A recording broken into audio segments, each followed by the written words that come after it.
Yes. Mr. Jobs, you're a bright and influential man. Here it comes.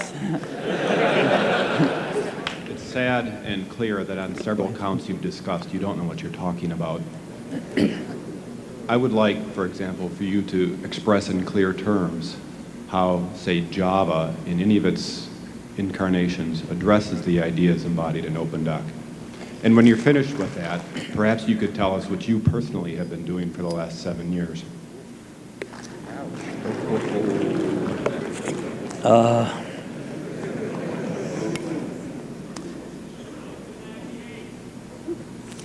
You know, you can please some of the people some of the time, but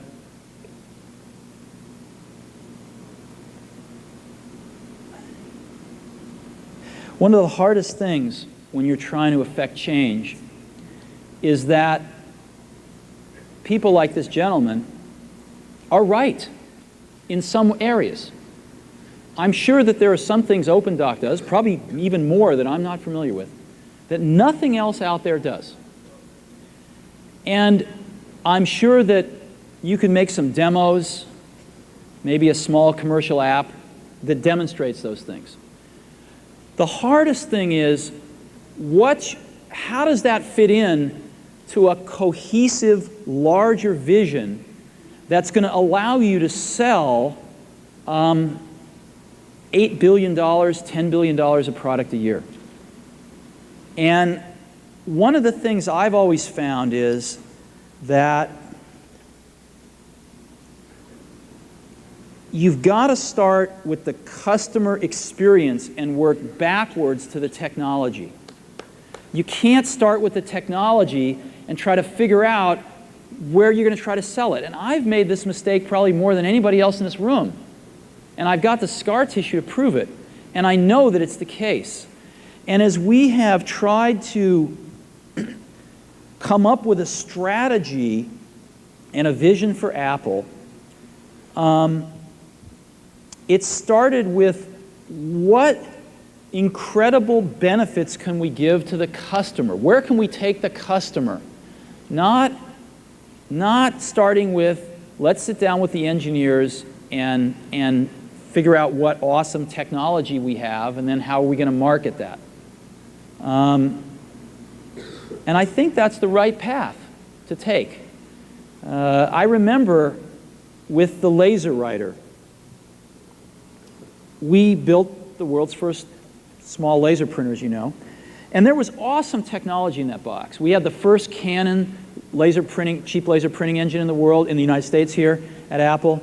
We had a very wonderful printer controller that we designed. We had Adobe's PostScript software in there. We had AppleTalk in there. Just awesome technology in the box. And I remember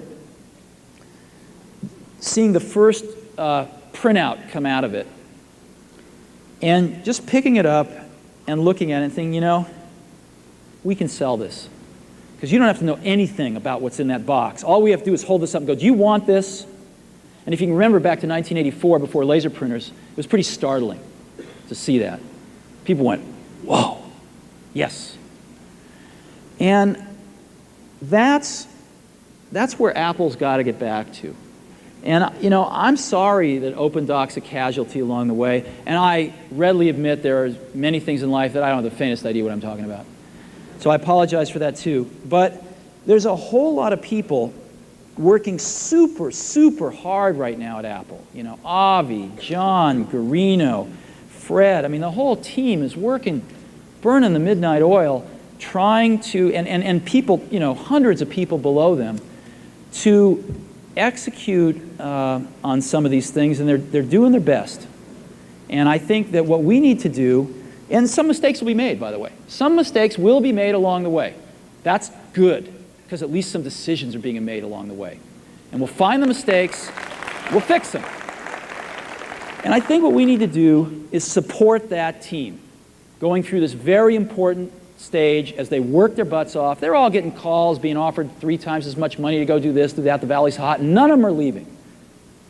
And I think we need to support them and see them through this and write some damn good applications to support Apple out in the market. That's my own point of view.